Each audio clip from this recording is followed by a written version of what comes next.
magtatayo ka ng isang vegetable garden? Vegetable! Arman. Lupa. Lupa! Very good! Arman, pass or play for the final round? Plain. Oh my God! Balik mo na. Oo. Although, yung hydroponics pwede na ngayon kahit walang lupa. Pwede ka na magtayo ng ganyan. Pero syempre, iba yung tanong natin ngayon, Betong, anong kailangan mo kung magtatayo ka ng vegetable garden? Farmer. Ha? Yung magtatanim. Tama ka naman. Kailangan ng farmer. Kailangan ng taong gagawa nun. Nandyan ba yan? Survey says, yeah! Lovely. Tractor or blower? Magtatayo ka ng vegetable garden. Seeds. Correct! The vegetable seeds. Have you ever come across na magbenta ng mga seedlings?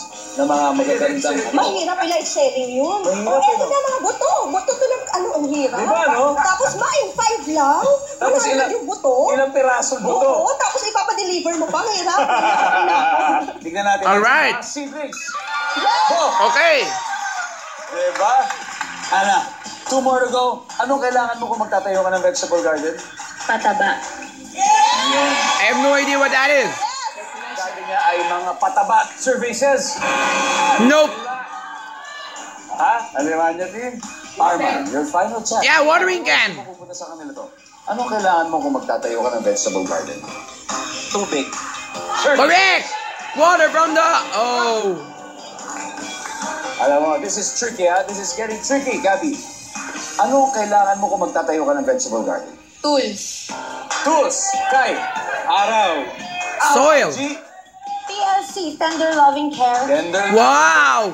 Nice term. Perspektiba ang kanilang mga sagot. Nakakita na ako! Kailangan mong kung magtatayo ka ng vegetable garden, Archie, kanino ka maniniwala? Doon ako sa tools, pagbungkal, pangbungkal. Tools! Oh my God! Let's see about that if Kuya Betong will win!